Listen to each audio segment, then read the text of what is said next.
today talking with Charlie Croteau, who has been involved with the independent living movement for 15 years, who has been a fair hearing officer for the state of Massachusetts Rehab. Charlie lectures at most of the colleges in the Boston area on spinal cord injury and wheelchair mobility, and has authored a book on wheelchair mobility. Today we're going to talk with Charlie about how he has become independent after his spinal cord injury. Charlie, can we begin by asking some questions about what happened to you to cause your spinal cord injury, and when did the injury occur? Sure, we can cover anything you want to cover. Okay. So what happened? How did you become injured? Well, I broke my neck when I was 20 years old on a trampoline doing back somersaults, and I was a student at the University, Montana State University, I should say. I broke my neck, and basically they scooped me up on a special stretcher and brought me to the hospital. Mm-hmm. Can you tell me about that acute phase of your injury when you were in the hospital in Montana, and what happened in the days and weeks following the injury? Okay, well, initially, I think most patients don't know what to think. I never realized that you could become paralyzed from breaking your neck. I always thought, well, you break your neck, you're dead type of a thing, which really is not true. But I never knew about the medical or rehabilitation phases of spinal cord injury, nor did I know anything about spinal cord injury. So when I first got hurt, everything was very new, and you're kind of wondering, how do you act? What's happening? It seems like everything is going wrong all at once. For example, I didn't have any medical insurance for off-campus medical care. And then when I got to the hospital, the doctors are like, well, we have to call your parents. And I was like, well, why don't you just, fix my neck and send me home. And I'll go home and tell them, oh yeah, by the way, I broke my neck and stuff. And they're like, no, you don't understand. This is very serious, and we have to call your parents, and maybe they'll come out here to Montana. My folks lived in Massachusetts. And so now not only did you hurt yourself, but now you're hurting your parents. And there's just a lot of physical pain. There's people saying, well, you may not walk again. And you're like, well, I'll get out of this no matter what. And then there's the psychological games. I mean, when I was growing up, the nuns that I had in Catholic school were always saying, you're going to burn, God's going to punish you. And so you're laying there on a striker frame wondering, why is God punishing me for this? And so there's an awful lot of turmoil going on in your head, and you're trying to be calm and collected, especially in front of your parents. You don't want to show that you're worried or afraid or that something's hurting you, because that just makes it worse for them. So it's a strange time. Sounds like a very scary time, too, in not knowing what was going to happen to you. Yeah, I mean, I'd like to be macho and say I wasn't scared, but really you're like, wow, what am I going to do with myself? I can't even move. And what if, how are you going to feed yourself? Everything. It's just like, it's crazy. You talked a little bit about your emotional state and how difficult it was to have your parents come in and be kind of like a burden on them all of a sudden. During that time, right after your injury, did you ever think about suicide? Yeah, as a matter of fact, I think everybody who's normal, and I've been teaching for, 21 years on the spinal cord injury unit in Boston, and if most people are honest, they think about dying. You say, well, you shoot a horse for breaking a leg, why wouldn't you finish me off for breaking a neck? When you're there, it sounds pretty practical. So, I mean, for myself, I had two brushes with it. Once was like probably 3 days after I got hurt. I was still extremely immobilized. My neck was still out of joint. And on the third night after I got hurt, I lost my eyesight. I was just lying on the striker frame, and I was like, what the heck is this? Now I'm going to be blind and paralyzed. And so I just said, that's enough, God. I've had enough. I don't even want to play the game. I don't care if you don't care what you want or what you're thinking, or, I've been a good boy for the last 2 or 3 days just praying my brains out here, and now I'm losing my eyesight. And so while I was laying there, I came up with this brilliant idea that if I cursed God, maybe he'd kill me. And I couldn't move. All I could move was my left shoulder at the time. And I was like, well, forget it. I don't want to be blind, and I'm not going to go through that way. So I cursed him out and thought he would kill me. And as soon as I got done doing that, I got my eyesight back. So that was a very strange thing. I don't know what that means. But that's the type of weird stuff that's going on. I think you're going without sleep. I went days and days without sleep. Probably just about a whole month without really sleeping, and that was weird in itself. But I think the other end of suicide is you're very angry with yourself if you've hurt yourself. As in my case, nobody else was really responsible for my accident. I just made a mistake, and you're like, how could you be so stupid to get into this? And you begin to see how much it's costing and everything else, and you say to yourself, well, it would be simpler if I were dead. That would end the expenses right there, instead of dragging this out for a lifetime or however long. And so I did consider suicide as an option, and it is an option, I mean, but it's, I would say to most people, you don't quite know the game yet, so. So probably it's one of the first things that people go through emotionally is thinking about maybe just ending it all, and that'll be that. Yeah, I think any realistic and honest person would say that they've considered suicide as an alternative. Once you were stabilized, were you moved then from Montana back home to Massachusetts? Yeah, fortunately for me, the Vietnam War was going on. This was 27 years ago. Right. And so I was able to get a flight on one of the Air Force hospital jets that was coming back from Vietnam. So that's how I got back from Montana to Massachusetts. And it was fortunate for me that they had such a thing at that time, because today the cost of doing it would be astronomical. Absolutely. Once you got back to Massachusetts, did you go then to a rehab facility? And can you talk a little bit about the rehab phase of your treatment and recovery? Unfortunately for me, I didn't go to I went to a nursing home 5 weeks post-injury, and I had been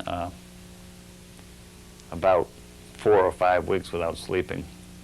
And after a certain amount of time, sleep deprivation psychosis sets in. So I was pretty crazy by then. I mean, everything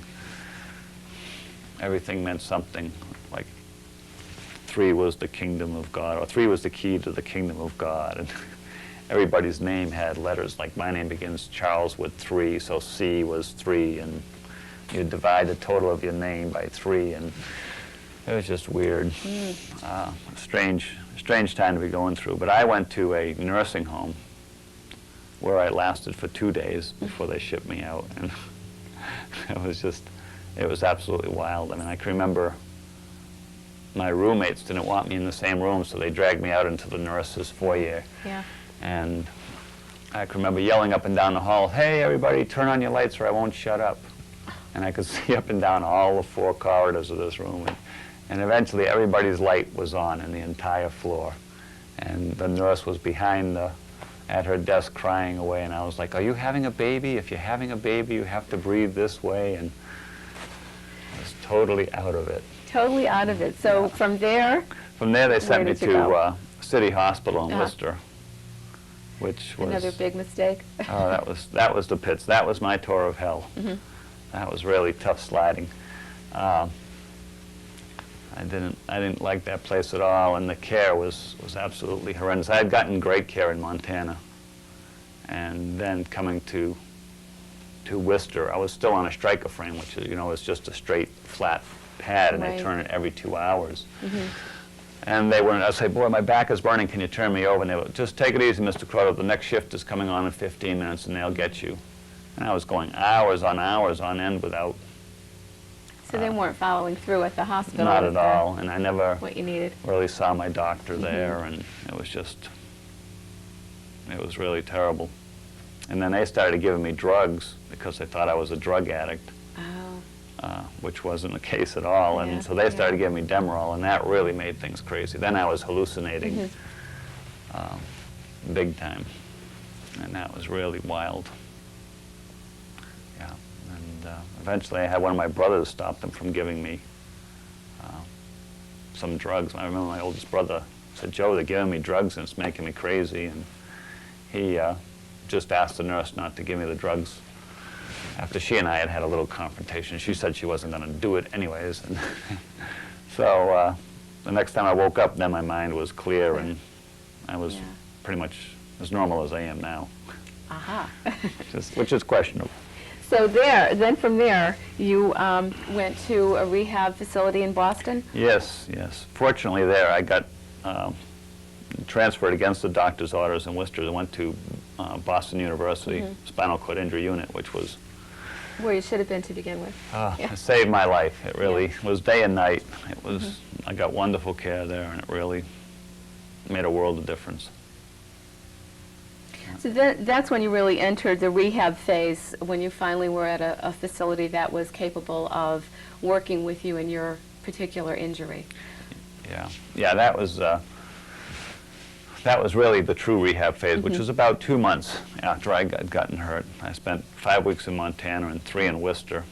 And in Worcester, I got a huge decubitus ulcer. And so I went to Boston. It took 6 weeks Just for that to heal. to clean that up and get that surgically repaired. And then after that, you were able to begin OT and PT and... Even during that During 6-week that too. phase, I was getting OT and PT. I was getting a lot of leg stretching, that type of stuff, passive range of motion. I was getting eating skills and things like that from OT. So it made it just a tremendous, being able to feed yourself was a tremendous. Was that one of the most important things for you to be able to learn how to do after your injury, was to feed yourself? Or what were, maybe I can ask you, what were the most important things for you to be able to learn to be independent in? Well, I think the big 3 were eating, dressing, Yep. and then, I don't know, you'd have like bowel care and catheterization. All that stuff is major. But that was a bit beyond me when I was in rehab. And I think wheelchair mobility, just being able to get around physically, is a major thing to try to overcome. How long were you at Boston University Hospital? I was there almost 4 months. 4 months. Yeah, which is unprecedented. Yes, Today, it the is. average stay for Yeah. a patient is about 60 days. And it's a little bit shorter for paraplegic and maybe a little bit longer for quadriplegic. Right. And that's from start to finish. Yeah. It certainly has changed a lot over the years. What were some of the things that your OT and PTs taught you that you found to be really helpful or invaluable in being independent and kind of getting your life back together? Yeah. Well, I think it's not so much as far as working with the OTs and PTs, I think it was not so much what they taught me, because a lot of it you end up having to learn on your own. But I think it was the way they interacted with me. I had a wonderful therapist who right away was not afraid to come up and put her hand on my shoulder and say, "Hi, Charlie, I'm Shelley, and I'm going to work with you, and we're going to do this." And the fact that she's probably just a couple years older than myself, and the fact that she wasn't afraid to touch me and look me square in the eye and say, "Hey, we're going to go do this," then I was like, "Great, I'll be happy to work with you," because I think a lot of during this time, a lot of the psychological things that are going on is who would ever date me again, or who would ever, how you're going to get out, get a date, that type of thing. And, some of your friends would come in, they'd be like, you'd see them just, their color drain out of their face when they would see you, and they're like, wow, I must really be ugly. And so to have somebody that was young and attractive and wasn't afraid of you, you were like, well, cool, I'll do anything she wants.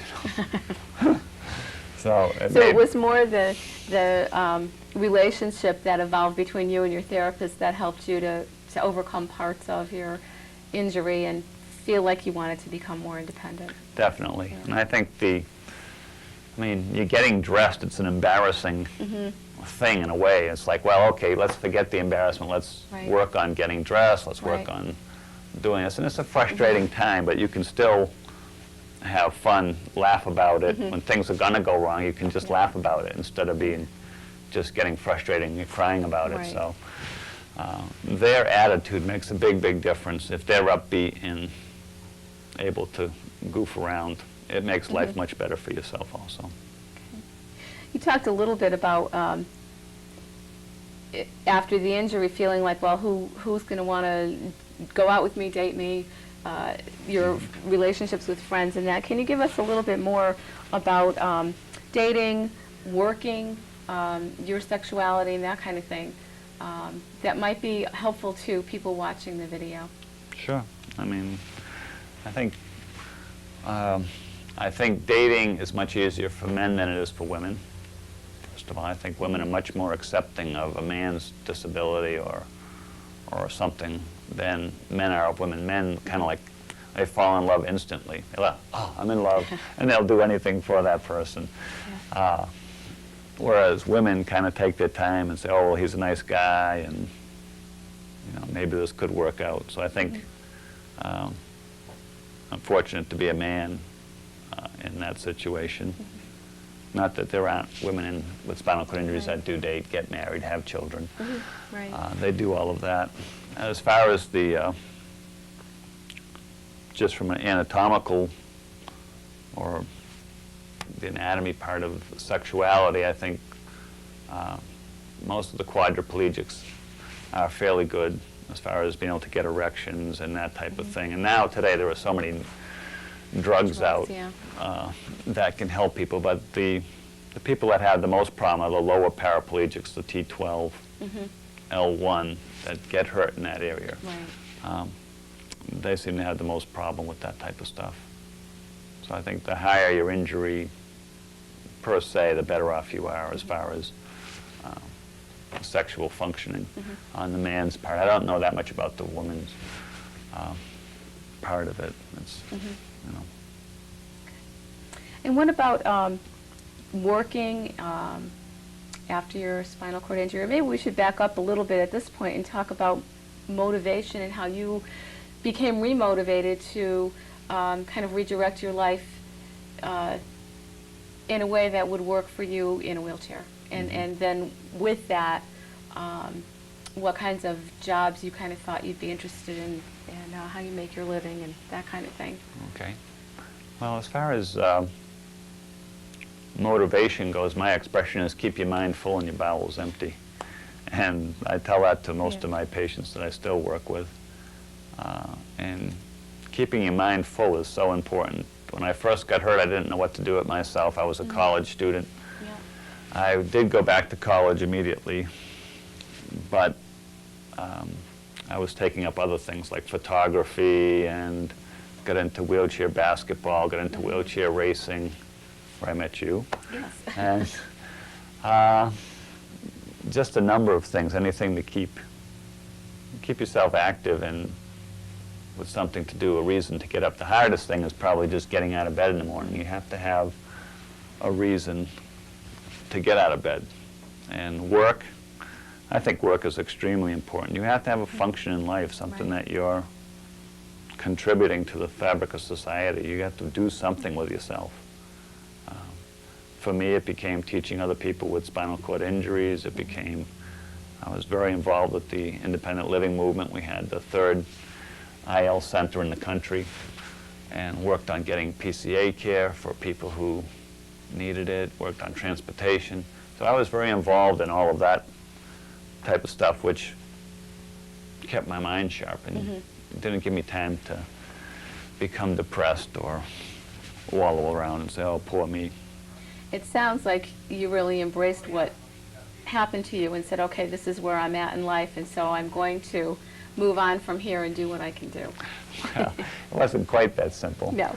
I had given myself 7 years to walk again, and I had really tried hard. I mean, I worked out day and night when I was in the hospital, and that was part of my reason for not sleeping. It's like, well, I'll die trying. And that was kind of, so I really did an awful lot of working out and exercising, getting my arms working. And so part of that is like a self-punishment thing.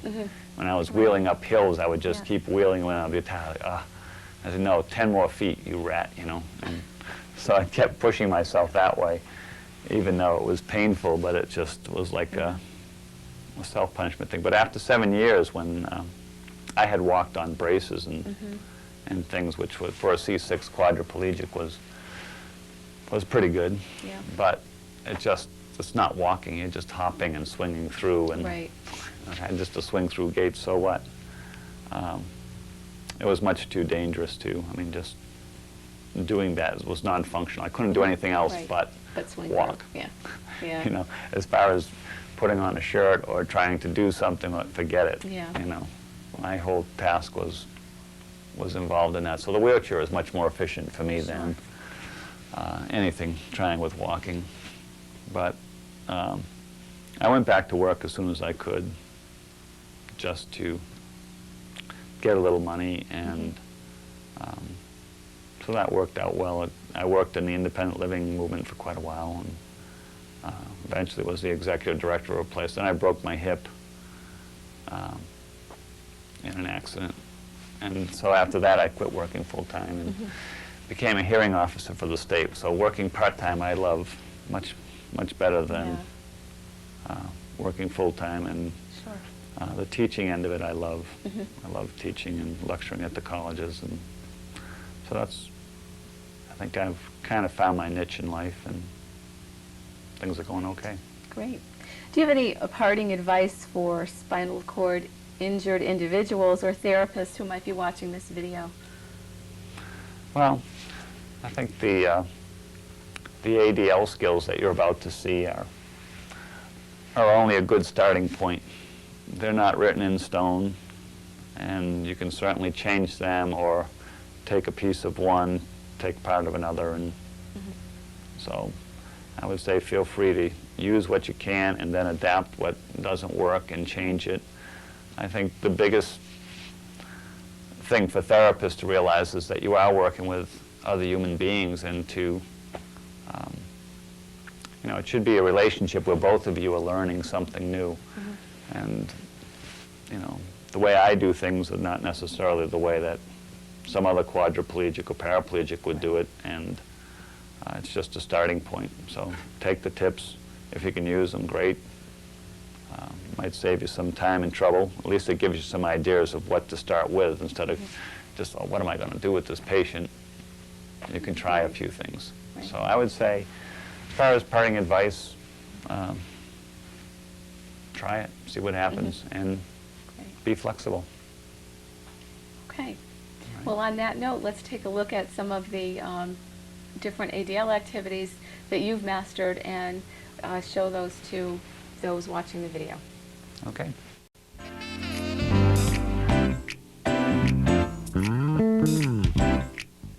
Every morning when you get up, the first thing that I do is stretch. And long leg stretching is very important as far as maintaining your flexibility, but also in reducing your spasticity.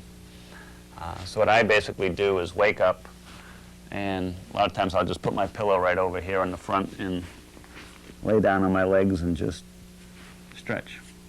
And there's no bouncing. You don't want to be bouncing to get your tendons to stretch out. So just take your time. I'm usually half asleep anyways, and kind of just mulling over what I have to do for the day, just laying here. But eventually you'll get very flexible, and this will help you with your transfers. And myself, I'm extremely flexible. I can go right down the full distance without any problems. So my advice would be to stretch first as far as your ADL routine goes. I would basically stretch, take a hot shower. That will also help reduce spasticity and loosen you up. Then get dressed, eat breakfast, do bowel care. And if you have to cath in between there, I would do that, get ready to go to work, and you're off and running. This whole routine, the ADL routine, varies from person to person, but for myself it's about 2 hours, probably a little bit less, depending on how everything goes. And, so you have to plan around that.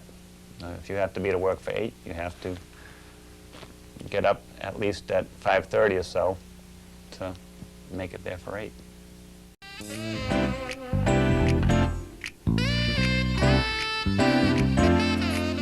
As far as getting dressed in the morning, I basically take whatever clothes I'm wearing for the day and throw them on the bed and put them on. We'll start with the leg bag. If you have to wear a leg bag, it's fairly easy as far as getting the straps on. There are several different types of straps to choose from. These just happen to be the rubber ones that come with it.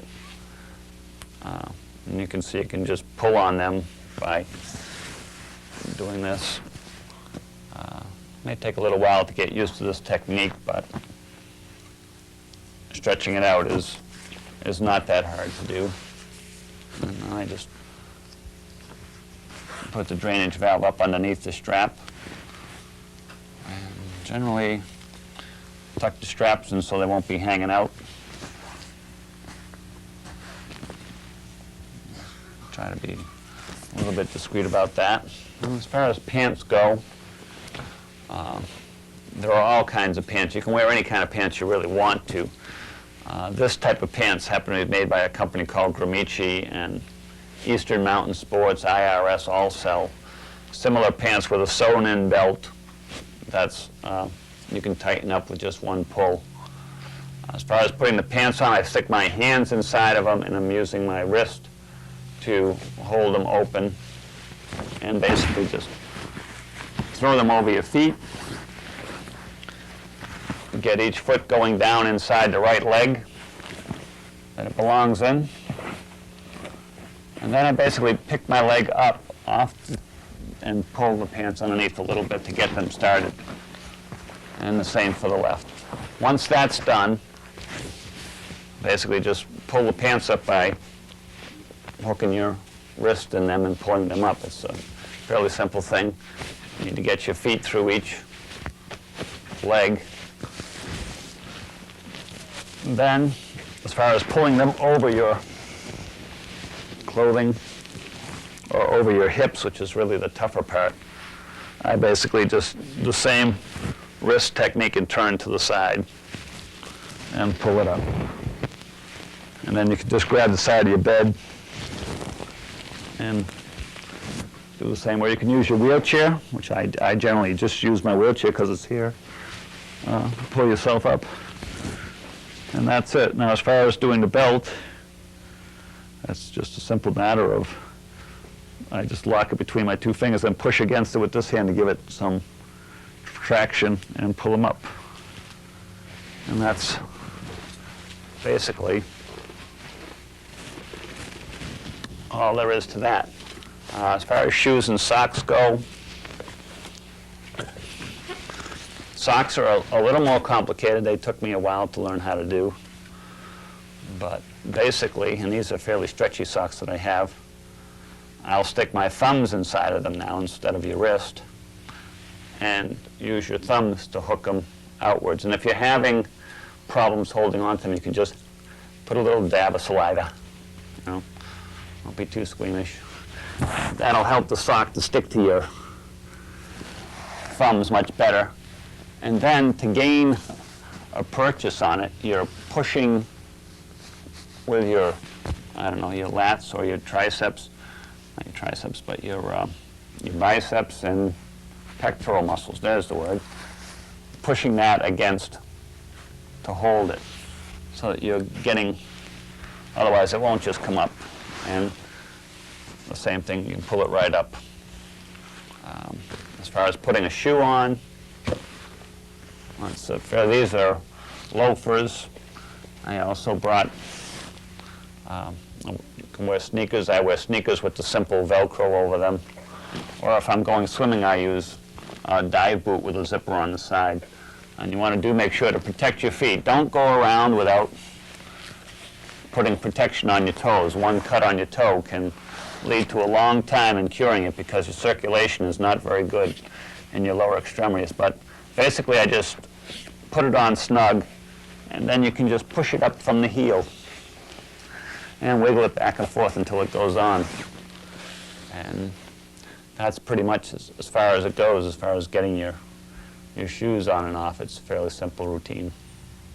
Another way of putting on a sock, it's very similar but a little trick, is to just put it over your foot, and if you're having trouble pulling it on, what I can do is just put a little saliva on both of your hands, and that gives you a good, and you can run the sock up over your foot just by pulling it on, and then sticking your thumb underneath it and sliding it all the way up. And I just do that. And the shoes, that's pretty much the same way.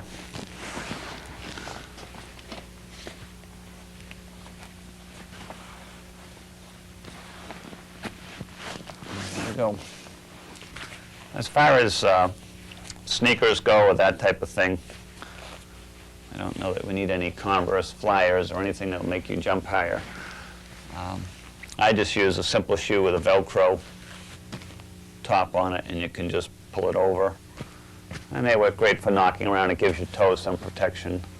As far as going swimming or diving, anything like that, I use a dive boot.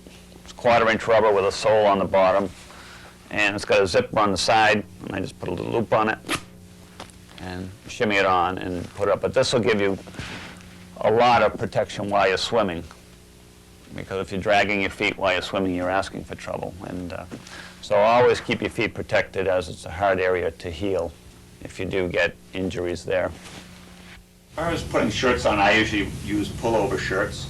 The shirt I've been wearing today, you can just slip your arms through the sleeves, left and right, and then taking your thumb and pulling the neck open,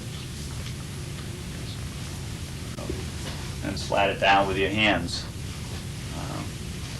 Taking it off is a very simple matter of just taking your thumb and hooking it inside the shirt and pulling it over and off.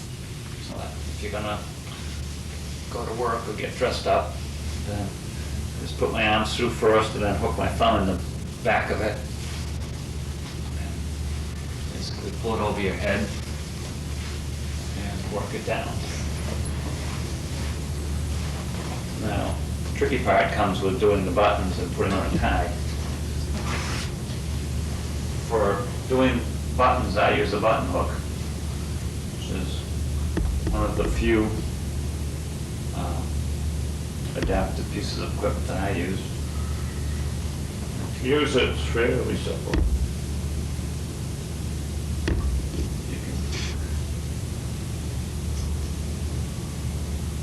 It helps if you have a mirror handy.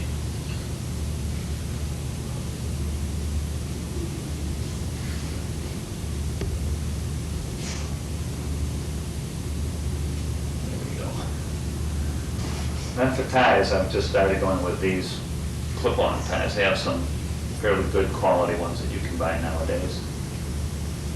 You just stick that inside and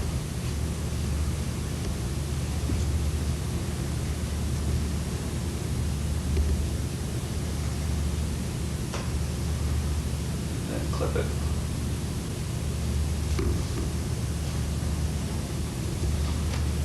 Fairly ready for work, pretty much. Getting undressed goes with the shoes and the socks. This is a fairly simple matter. With the shoes, I generally just undress while I'm in the chair and just push the loafers off.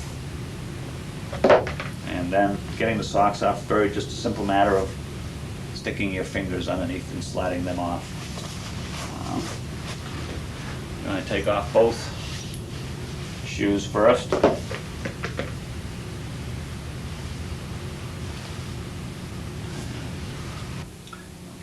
As far as taking the pants off, I just stick your hand inside the pants to pull them open and then release the release these self-tightening belts while you're pulling them open. Give yourself some room. Okay. And it's only a simple matter of getting them over your hips. And use the chair to jump up with. Pull them over. Fortunately, I'm very flexible, so that makes it getting the pants on and off very easy. If you're not this flexible, maybe taking them off in bed is the way to go. But for a lot of people, just getting undressed in the chair is pretty much the norm.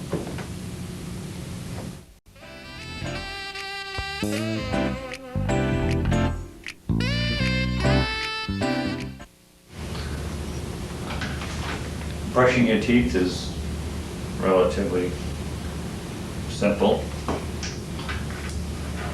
I just use two hands where other people would probably just use one.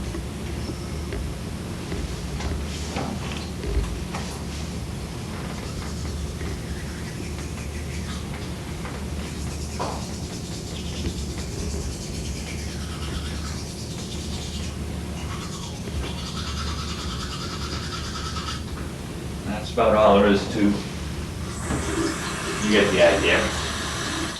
Our shaving goes, it's also fairly simple.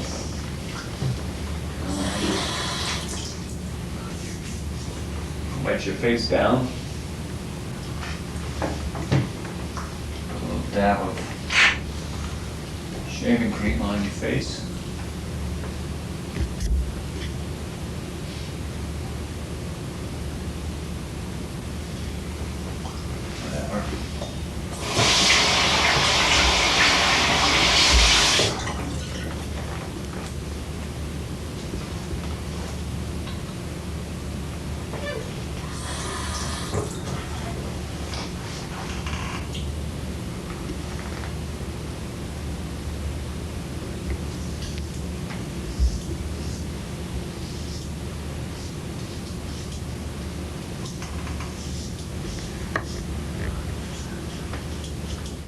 Brushing your hair is also relatively easy thing to do, especially when you don't have much hair. It's even easier. That's a high low brush. I just hold the brush between the two hands. Fairly. To clip your nails, basically I just took a regular toenail clipper and screwed it onto a small piece of pine wood. And you can make this up fairly easily, and if you can't, I'm sure they sell something similar on the market today. But it's just a simple matter of placing your fingernail under between the two cutters and clipping them off. So it's a regular, fairly easy task. Toenails are a little bit tougher, and you can just take this the other way around and put it on the floor and move it up to your toenail and clip them off. Or you can use a pair of scissors or something like that.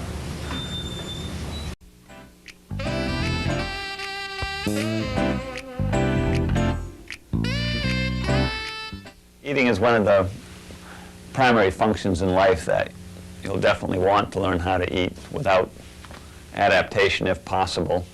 For myself, it was very embarrassing to have a cuff on and then be bending somebody's silverware to eat with.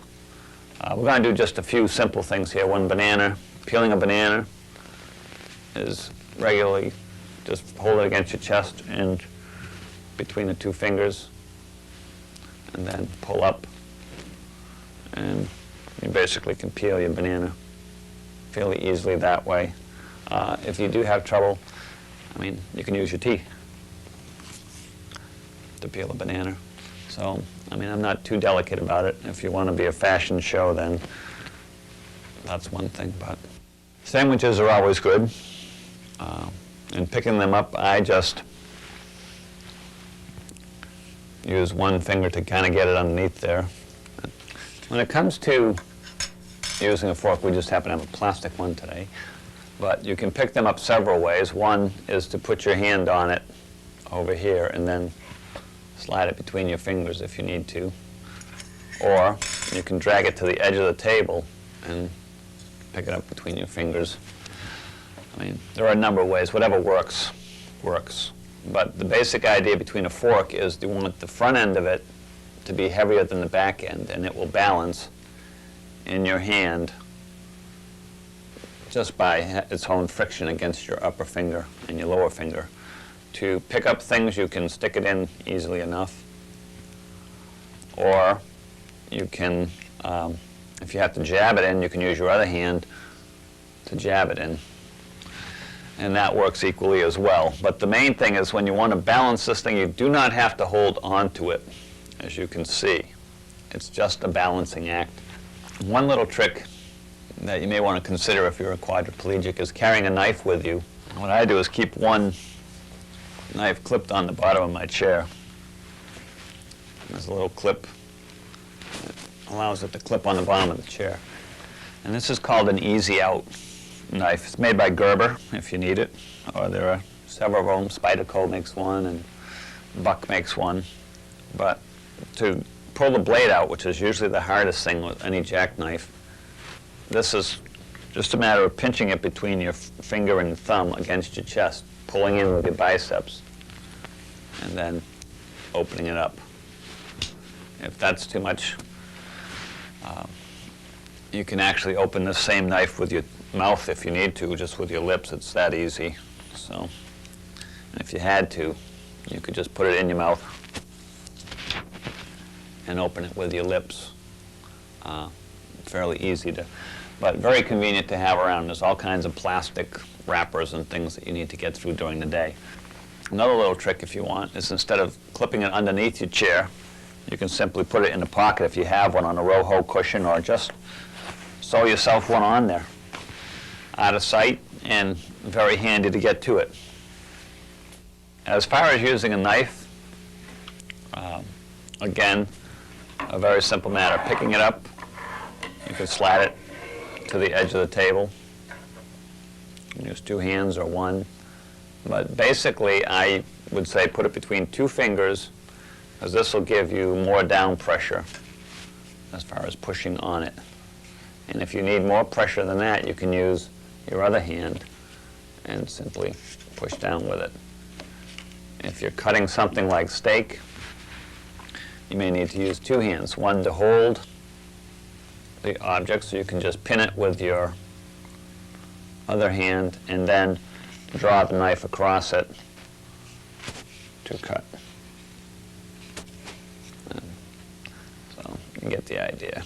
As far as opening cans of soda, or even holding on to them for that matter, let's talk about holding on first. The simple matter of tenodesis works good with a fairly wet can as this one is. If you're having some trouble with that and holding on with slipping out, you can put one finger underneath it. This really gives you a good grasp on it. Also, when you're picking things up, don't try to pick them straight up. Turn them on their side so that they're just like the fork. They're twisting in your hand, and that rotational moment helps it to gain a lot of traction and friction on your fingers. So this is much better than this, which can slip right out. Opening a pop top is fairly simple. What I do is put one fingernail underneath it, and you're basically stretching your finger out to do that. So I just put it underneath there, push up, and you're done. When I got hurt, my friends put a six-pack of beer in front of me inside the bag and told me anything I could get out, I could have to drink, and that's when I learned to do pop tops. As far as doing screw-on caps, what I do is use the same tenodesis methods for holding on to it, but then pull it against your chest. And the way I taught myself to do this was to pinch it against your chest with your biceps again, and then you're rotating your elbow out, and that unscrews the thing. So you're basically unscrewing it that way. Sometimes, if something is really stuck on, you can use two hands and use your biceps to really press on it, and then turn it. So you can unscrew it that way too, or screw it on if you really want to put it on there. There. Now it's on. Drinking hot objects out of a cup is a little bit delicate. You do not want to grab a cup like this, especially if you don't have a lot of sensory feeling in your sensory perception in your hands. So what I generally do is any cup, you can hook your fingers in it, and the cup is held upright and away from you, so the hot part is not against your skin, so you're not burning yourself, and then you take a drink. It does go against your lower hand, but you're only here for a second or two before you put it back. So there are any number of cups. You can find one that's comfortable for you, but generally you're out visiting somebody and somebody just hands you a cup of coffee or a glass, and you do want to be able to use anything that comes along. So it's a good practice with many different cups. Dealing with pens, again, you can slip it to the edge of and pick it up, which is very easy. It just becomes a natural motion. Pulling the cap off is a matter of pushing it against your chest again with both hands, and then pulling it out. I generally stick the cap back on the end to keep it longer. And I don't think my penmanship is any worse than it was before I got hurt. It was terrible then. It's still terrible now. And you can either use one hand to write,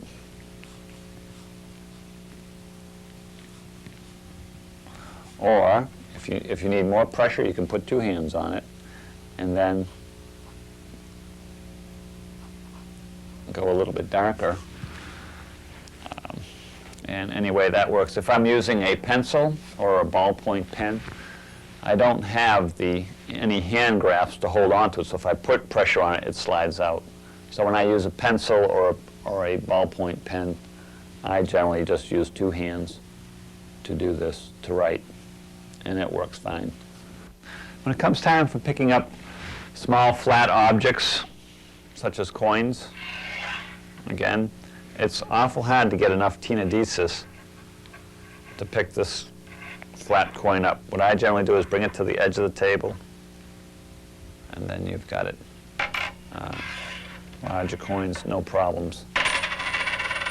If that's not a possibility, you can always use two fingers to flip it up and get underneath it. But it looks much more natural if you can just drag it to the edge of the table and pick it up. Let's say you drop your coin. It's very easy to pick it up off of carpeting. When you put pressure on it, on the outside of it, it automatically lifts it up, and you've got it, okay? On a harder surface, it's a little more difficult. One other little trick, when picking up small objects, you may not be able to get a good purchase on them like that. I mean, if it's really tiny, these you can do it. With my right hand, my right hand is looser than my left hand. I have less tightness in it, and picking them up is a bit close to impossible. I can do it between two fingers, like this, if I need to. But one good little trick is just put a little dab of spittle on your finger, and you can stick it right to your finger. So there's no need to monkey around, and it's on there. So you may not want to pass out pills that way, but when you're taking them yourself, it works okay. Picking up heavier objects like this oak 4x3, tenodesis is pretty much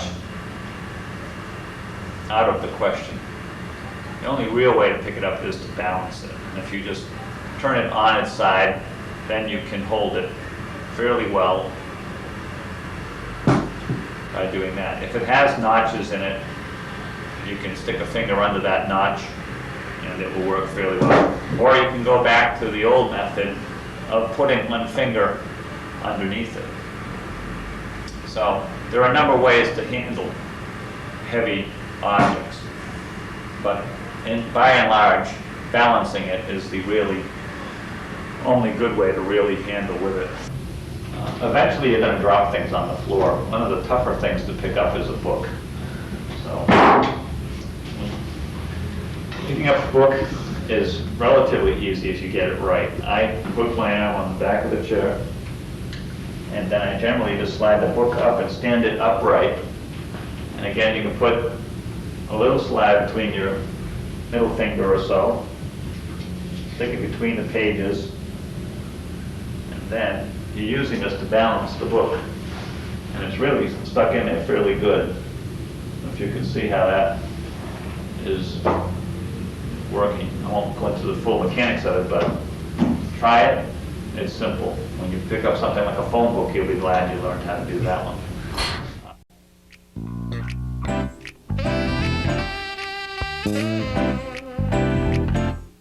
In this next section, we're going to cover transfers.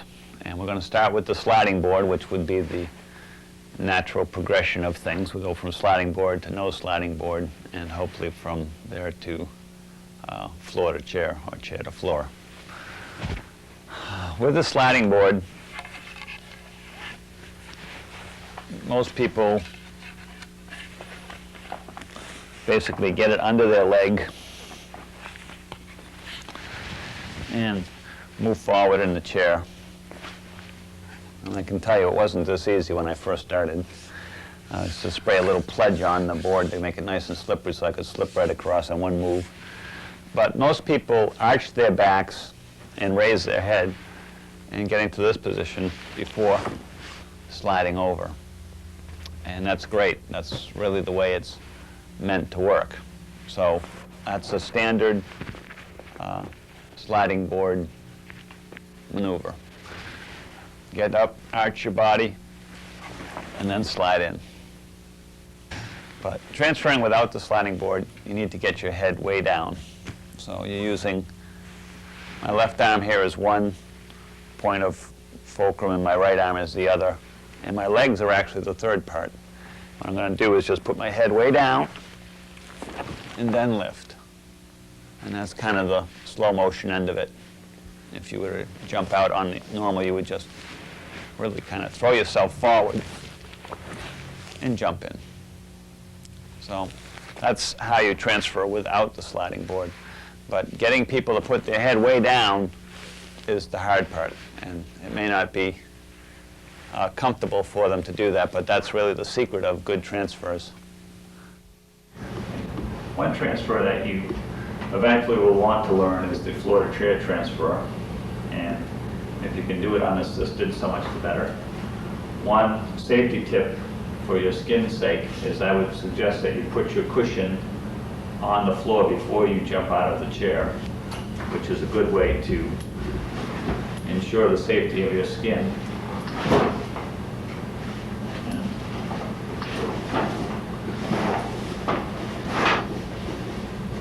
So I generally would put this as a protection on the ground before you jump out. I have removable footboards on this chair, which are a big asset when it comes to getting close to the chair, getting back in. But I generally take them both off. And the things to be careful of when you transfer out of your chair are things that might abrade your skin, such as the brake, the top of the chair here, or either of these two pieces. After removing the cushion, I generally jump forward and turn sideways in the chair, and then using my left arm to lower myself down. And then the next thing is to put your hand somewhat to the back. You cannot jump out with your hand up front here, otherwise you'll fall over backwards and have no control. Having your hand behind you will allow you to come down gradually so that you can not damage your skin as you're jumping out of the chair. Basically, once you get trying to get your weight as far forward of your knees as possible.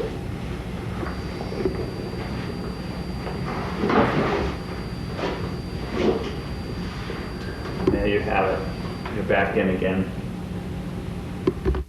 Again, put a towel over your tire, just for your own safety's sake for your skin.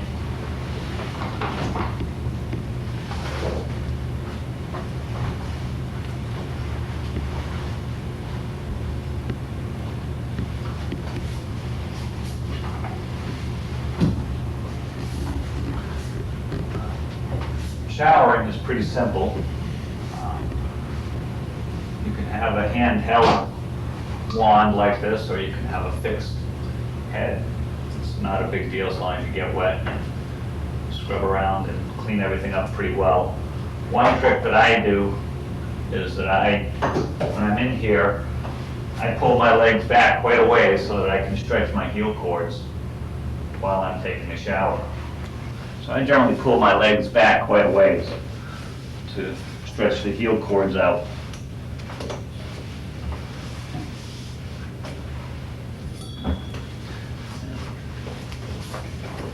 By doing this while you take a shower, if it takes you 10-15 minutes to do a shower, you're getting your heel cord stretched out good for 10 or 15 minutes. And believe me, in the morning, my legs are not this placid.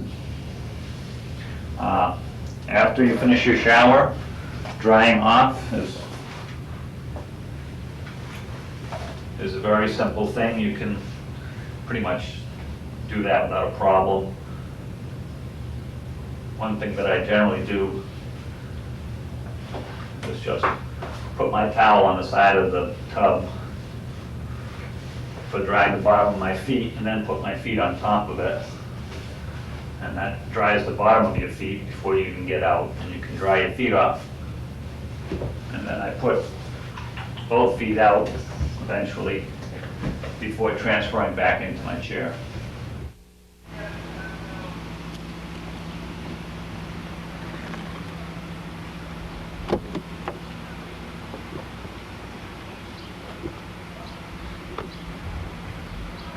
Doing CAD transfers is something you'll learn to do 5 or 6 times a day at least.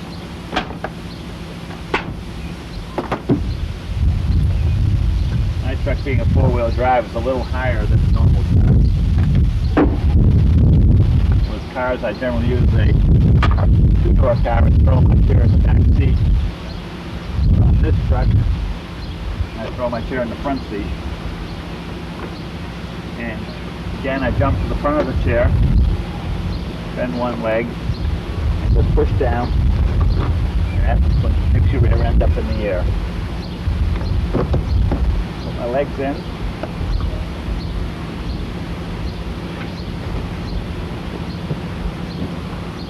throw the cushion in the back, hold up the chair, move my legs out of the way, and I'm ready to roll. So you have basically gas and brakes. Steering allows you to turn the vehicle very easily and brake at the same time, or whatever combination you want. Blinkers are here. Very, very simple. No adaptation needed. That's about a $500 retrofit to get this installed in your vehicle.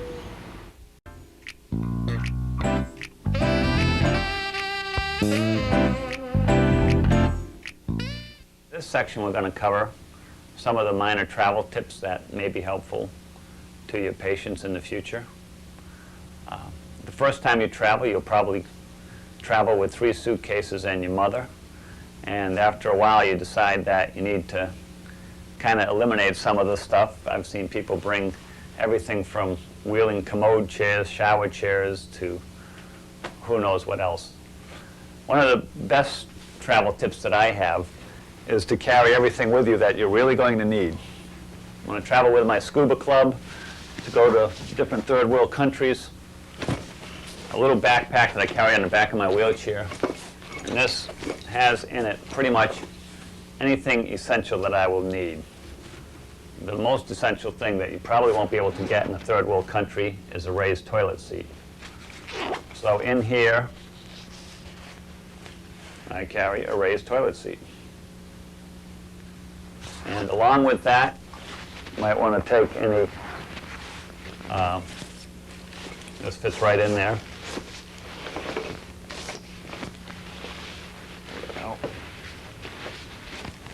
Okay. Raised toilet seat, and they have little screw-on feet that basically just screw into here, and you can clamp this onto almost any toilet in the world. And if you need to bend these pieces, they're not so firm that you can't bend them. You can bend them in and out of shape to make it fit whenever it's possible. So when you travel, you'd also take any medications that you really need, because you're certainly not going to be able to get a prescription in some foreign country. Take your money, traveler's checks. Anything essential should come with you as carry-on luggage onto the plane. You never leave it, and that's rule number one. And your chair always goes with you. Now, in a lot of places when you travel, if you can't get into the bathroom, which is another big problem, there are a number of little tricks. If you have a folding chair, you can simply bring along a regular belt. And with this belt, you can take and make it any size you want, and get off your chair on the bed, fold your chair up, put this belt around it, and then unfold it, and this belt will hold your chair at a certain narrower width. Then put your cushion back on, jump back on the narrow chair, and you might be able to make it through the bathroom doors. When I was racing around the world, a lot of places had very small bathrooms, and some of us had non-folding chairs. And to get around that problem, I simply made up a set of wheels. They're just casters. And these mounted into the back of the chair where your wheelie wheels would fit in. So you'd simply take this nut out, or bolt out, and stick this in place, and then put this back through where your wheelie wheels would clip into your chair. And with two of these, you can get into any bathroom stall just about anywhere. My chair becomes 16 inches wide with these two things. Very good for working with, if you're traveling, sailing on boats. Most of their bathrooms are very small. And this will allow you to pull yourself along the furniture and to get into the bathroom with a very narrow door. One travel tip that's very handy for camping and various emergencies wherever you're out in the woods, that type of thing, or canoeing especially, or kayaking. You can't really carry a whole lot. But if you can grab a milk crate and put a plastic bag in it, then if you have your raised toilet seat, that will fit right on top of it. And it's not the greatest for balance because there's no back on it, but it's a fairly stable platform, and it gives you emergency commode with access to your bottom. And so you can set this up in almost any tent, and you have yourself your portable bathroom. Okay. Well, Charlie, you've certainly given us a lot of valuable information over the last hour or so in the videotape. And I think it's going to be wonderful for students and spinal cord injured individuals alike to be able to look at that information and take what they can from it. One of the things that we didn't get a chance to cover was recreational activities and music. What kinds of things do you do for recreation, and what kinds of music do you enjoy? And can you give us some insights into those activities in your life? Okay, well, as far as recreation goes, sky's the limit. I've flown planes, gone dog fighting, gone hang gliding. This year I hope to try ultralight airplanes out sometime. Scuba diving, kayaking, canoeing, fishing. Everything is wide open, and I think if you want to do something, it's out there to be done. And So you're able to figure out a way to adapt the activity that you want to do to your physical situation in order to participate in it? exactly, and I've been most fortunate. I have a cousin who's the same age as me. We grew up together, and he is a great asset. He's helped me modify. I have a tractor that he's helped me modify. I have a 25-foot trailer, camping trailer that I tow behind my truck, which he helped me. He built the lift literally for that. And anything, playing pool, he's made things. We just look at it as a challenge. Bicycling, we've made all kinds of things. I have another friend now in biking who helped me make a hand cycle, an off-road hand cycle that's fully suspended. It's just incredible. Wow. Just really. And so I've been very blessed in having people around that will help me do these things. So it sounds like you have a really full life, not only with work, but also with recreation. Yeah, I try to play more than I work, Uh-huh. which is my motto. I figure if I'm in a wheelchair, life owes me something. There you go. So I try to play more than I work now. And as far as music goes, I've been pretty much boiled down to the harmonica. I used to know how to play the piano and the trumpet and things like that, but the harmonica is pretty much the bottom line for that. And how did you get interested in the harmonica? Was it just an easy piece to hold, or? Well, at first it wasn't that way, but a friend of mine, when I first got hurt, I had trouble breathing and out in Montana, and she just brought me in a harmonica and said, well, here, maybe you can learn to play this while you're breathing. What a good And idea. so from there, I used to play, what is it, From This Valley, they say, Red River yes. Valley. And from there, one thing led to another, and now I can play it fairly well, or I can play it, let's put it that way. I'm not an accomplished musician. I don't play much. Maybe once or twice a year I'll pick it up. Around the campfire. That's about it. How would you feel about giving us a little serenade on your harmonica before we close? I can do that. I won't promise you anything, but I can do that. I just happen to have one here. What a surprise. Getting it out of the case is probably the toughest thing. We should probably show that, but. Yeah, that's okay. He's still fit.